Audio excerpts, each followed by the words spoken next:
And we're back! Well, we're not fully back. Yes, I'm in a new town. Yes, I've been working my new job for a couple of weeks now, but I don't think I'm fully ready to dive back into my regular YouTubing yet. But with all this new going on in my life, I wanted to try something else new: movie reviews.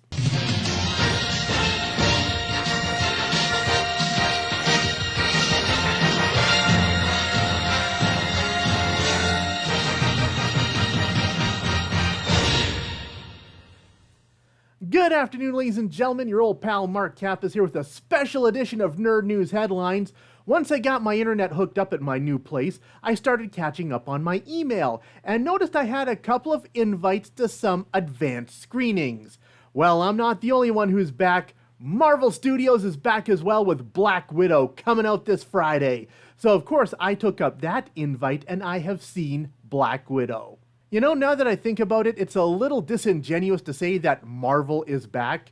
I mean, Marvel Studios really hasn't gone anywhere. They've been doing quite well on Disney Plus with WandaVision, The Falcon and the Winter Soldier, and Loki. It's more accurate to say that they're back on the big screen. Black Widow got screwed around with quite a bit because of COVID. Originally supposed to come out in May of 2020, but the closure of movie theaters saw it get pushed back and pushed back. It's been languishing in the Disney vault for over a year now. Finally, though, Disney decided to give it one of their hybrid releases. If movie theaters are open in your part of the world, you can go down to the theater this Friday and see it. If they're not open, or you're just not comfortable going out yet, you can drop $30, $35 Canadian, to see it on Disney+. Plus throw in the fact that it's Black Widow. The fans have been clamoring for a Black Widow solo film ever since Scarlett Johansson made her debut as the character in Iron Man 2. It's been a long road for Black Widow to get here. Was it worth the wait? Taking place in the months immediately after Captain America's Civil War, we find Natasha Romanoff living in hiding, officially on the run for being on Team Cap. As she prepares for a life of self-isolation, she soon receives a mysterious package. It turns out that the Red Room, the sinister former Soviet spy agency that trained her, is still very much active. Natasha's sister Yelena, also a Black Widow recruit, has finally escaped from the organization and wants Natasha's help to bring it down once and for all. But they're going to need help. First they call on Red Guardian, the Soviet Union's answer to Captain America and their surrogate father. Then they call on Milena, their surrogate mother and one of the original Black Widows. But the Red Room's got allies of their own, namely a deadly assassin known as the Taskmaster, who can learn any fighting style just by watching someone. Will this family reunion finally be able to bring down the Red Room?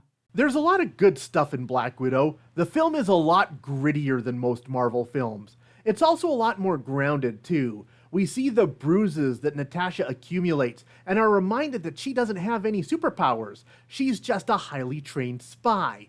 And that's what leads into the main thrust of the plot. This is very much Natasha's redemption story. We've been hearing about that red in her ledger since the Avengers, but now we finally see how it's affected her life and her family relationships. The new characters are a lot of fun as well. Florence Pugh is great as Yelena, as she and Natasha instantly have a bickering sisterly relationship. David Harbour is also great as Red Guardian, bringing equal parts humor and pathos as the retired super soldier who longs for his glory days but for his final act just wants to do right by his daughters. And we've also got the stuff that Marvel has down to a science at this point. The characters have their appropriate quips and the action scenes are pretty good. Sadly, something else that Marvel has down to a science is underdeveloping their villains. We really don't get a chance to know the sinister forces in charge of the Red Room or what their whole deal is. And after some truly spectacular music scores as of late, Black Widow goes back to having some music that's kinda generic. How can I sum this up? A friend asked if it was a gritty spy thriller like Captain America: The Winter Soldier, but honestly, it reminded me a lot of Ant-Man. Black Widow is a grittier Ant-Man. With the main thrust being the characters and family relationships, the whole affair just feels smaller.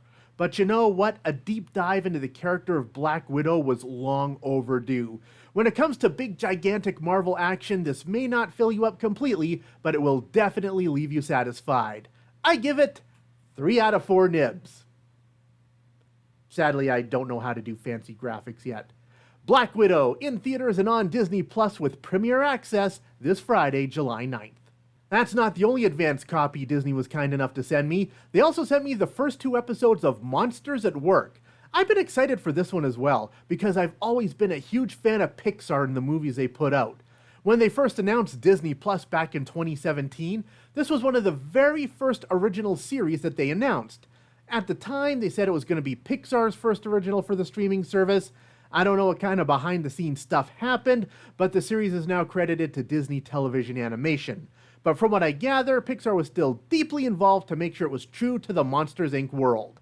But I digress. This was one of the very first originals that they announced for Disney Plus. Again, was it worth the wait?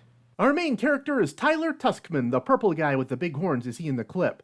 He just graduated top of his class at Monsters University and is ready to become the next top scarer at Monsters, Inc. Just one problem. This takes place just a couple of days after the events of Monsters, Inc. The monster world is now switching gears to generating power by getting kids to laugh, and Tyler now has the completely wrong skill set. When he shows up for his first day of work at Monsters, Inc., he's assigned to MIFT, the Monsters, Inc. facilities team. They're the maintenance crew who spends most of their days in the basement waiting for the call to come fix something.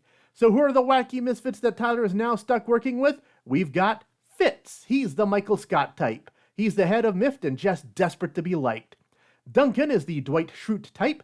He's second in command and has his eyes on Fitz's job if and when Fitz retires. He instantly sees Tyler as a threat and makes it his mission to destroy Tyler.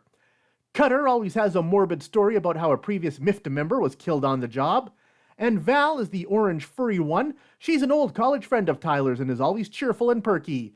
And you can blame this character for me making all the Office allusions, because she's voiced by Mindy Kaling, and it really does feel like Kaling is just riffing on Kelly Kapoor. But that's not all. Also coming back from Monsters, Inc. are Billy Crystal and John Goodman as Mike and Sully. Sully is now running Monsters, Inc., and Mike is helping out the scarers become jokesters by teaching courses at Monsters, Inc. Of course, Tyler is taking those courses because he's desperate to adapt to this new world and get out of the basement. So I got to see the first 2 episodes. The first deals with Tyler showing up at Monsters, Inc. and coming to terms with the new situation. The second one follows his first day on the job as he realizes that MIFT still has a pretty important role. We also get to see Mike and Sully in their parallel journey as they adjust to being the ones in charge.